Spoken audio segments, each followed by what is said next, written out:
Hey everybody, it's Kate420 and I'm back with a quick, maybe a 10-minute. I don't know if anybody knows. I'm sure if you're watching the trends today, you see Dave Chappelle up there in bad and good trends. I was shocked this morning to see the way that most left news was covering this. And by shocked, I say that very sarcastically, as in, oh my goodness, no way. They didn't just attack another comedian. Yeah. So let's go into this real quick because I took the time out after watching reading the trends this morning, and reading a lot of the tweets about it and all the blah blah blah. I took the time to go watch the special, guys. And if you're at my channel right now, you know you're talking to Kate420, who is coming from this reaction is going to be coming from, as Dave Chappelle would say, an L. That meaning I'm an L in the LGBT. And I'm going to give my reaction to this special, um, from that of what I feel is how do I put this?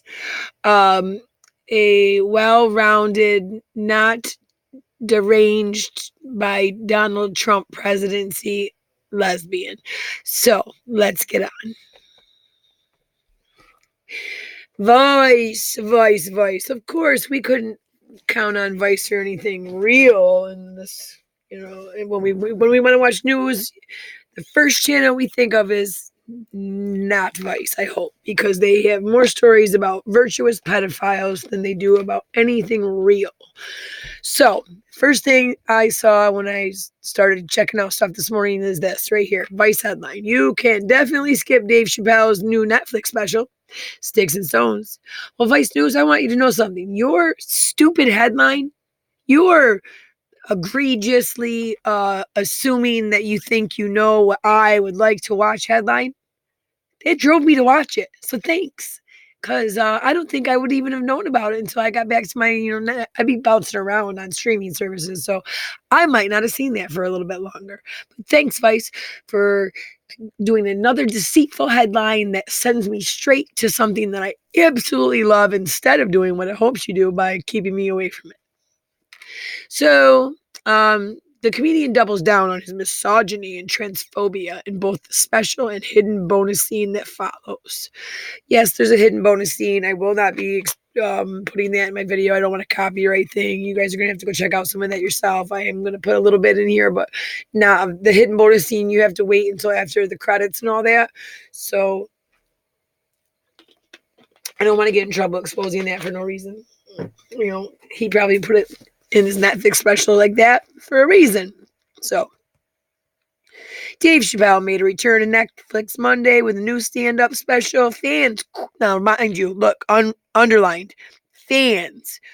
Now I watched this and I never heard a single boo in that audience. All I heard was, absolute roars of applaud. Fans quickly realized that if you watch until the very end, the special has a secret epilogue called The Punchline, where Chappelle answers questions from the audience who went to his separate Dave Chappelle on Broadway show last July.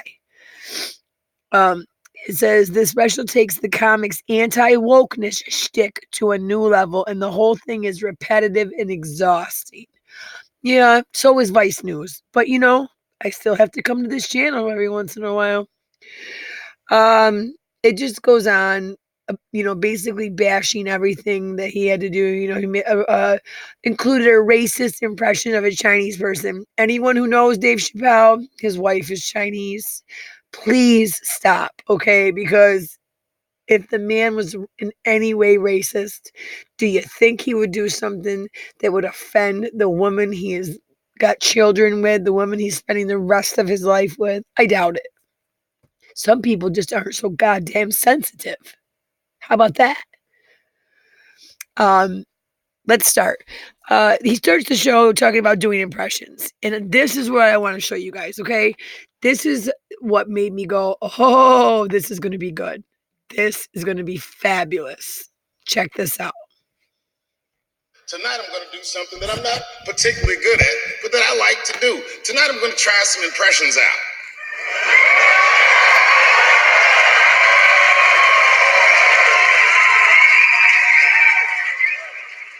only got two.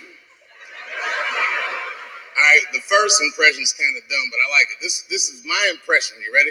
This is my impression of the founding fathers of America when the Constitution was being written. You ready? Here it goes. Hurry up and finish that Constitution, nigger. I'm trying to get some sleep.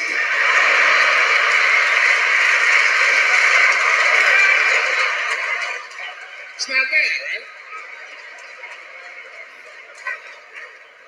All right, the next one.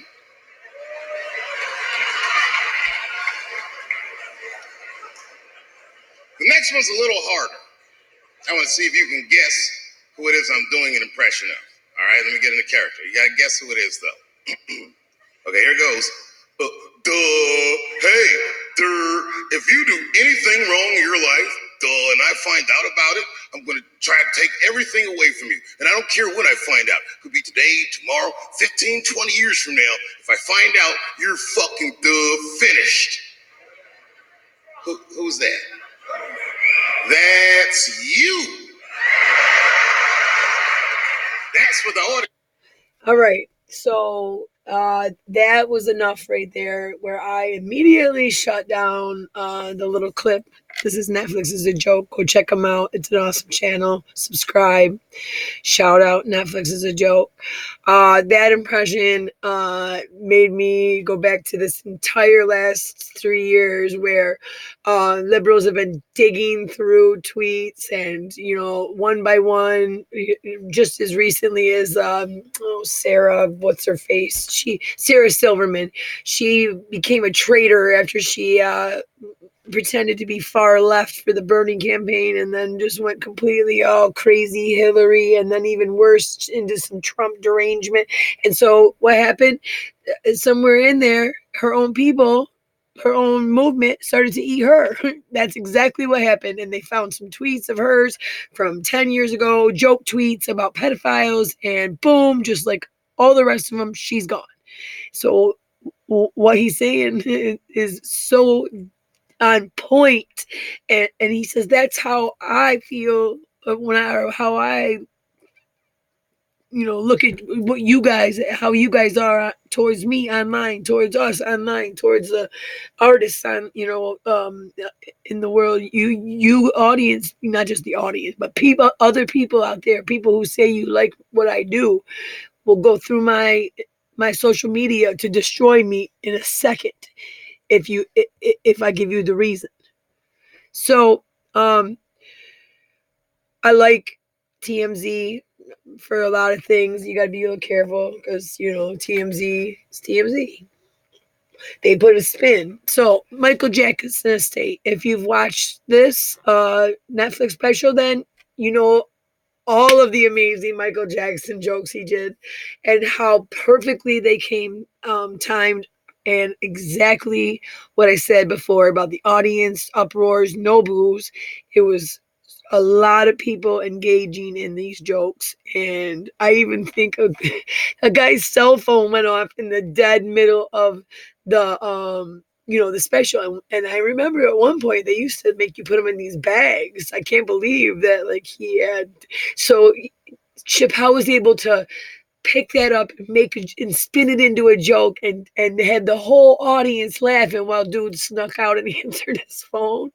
So it was, like, that's a good comedian that can do that can keep things going instead of just being like, oh shit, because he was dead middle in a joke, guys. He was dead middle of a joke, and that happened. So anyway, Michael Jackson estate agrees with Dave Chappelle. The accusers are damn liars. Now, of course, if you have to watch that, it's jokes. They're jokes, guys.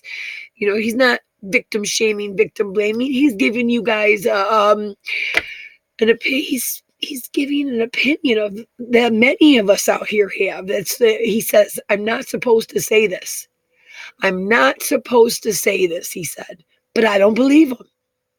And why is it that in society we can't even say we don't believe somebody? Your story doesn't make sense. When did that stop being okay? When did this? Because if it obviously did, or we would have Juicy Smollett, or as Dave Chappelle says. The French Jussie Smollett. He would be in jail right now.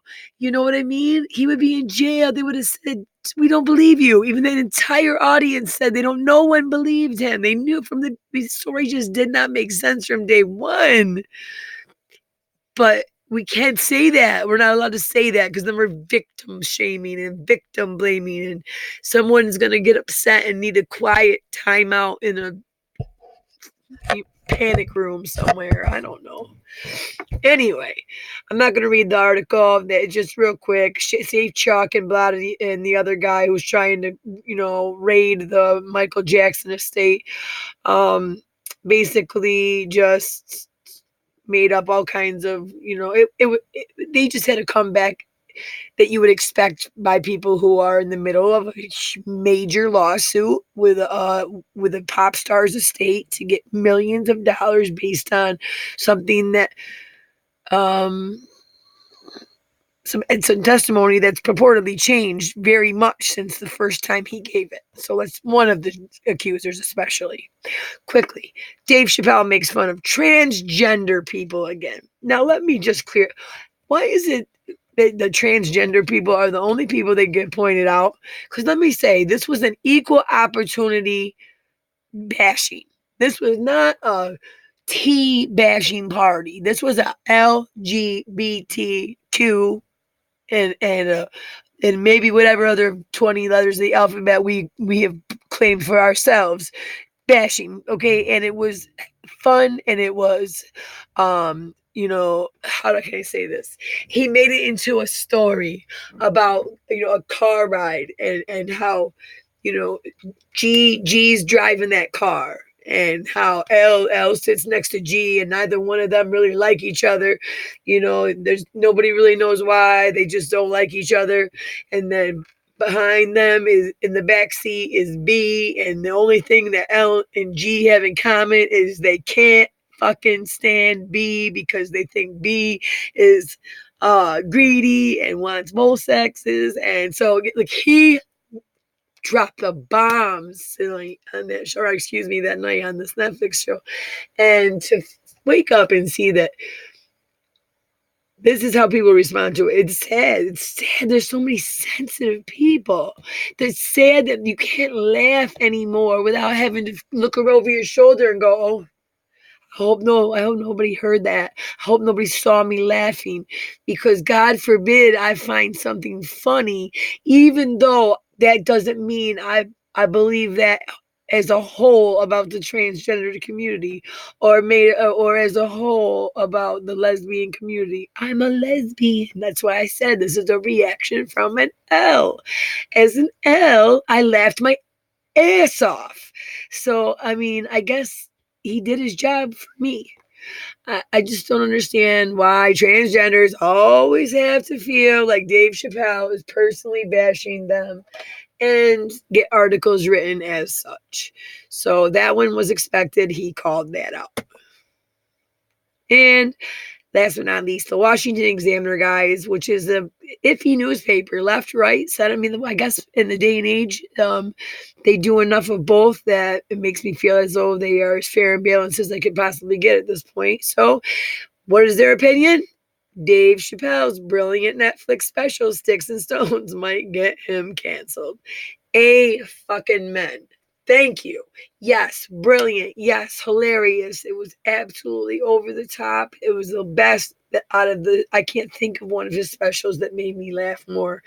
In this day, when we need to laugh with what our country's going through and the division that we're facing and the politics of the day. The next everyday's news is almost a nightmare, and it just feels like there's nothing but gloom and doom ahead. And then here comes Dave Chappelle with some absolutely offensive, hilarious, heroin addicted white jokes. And I'm sorry, but it was absolutely priceless. So I just wanted to give you guys a quick review and tell you what I thought of it. Go check it out. It's on Netflix now. And don't go buy everything you see on these little viral tweets and news. The bottom line is I can't imagine what does make some of these people smile. They've taken it all away. They've taken everything in life that should bring some type of joy and basically said that it's inappropriate. In some way makes them feel you're in some way making them feel ashamed or picked on, targeted and whatnot. So anyway, I'll be back. Have a good one. See you soon.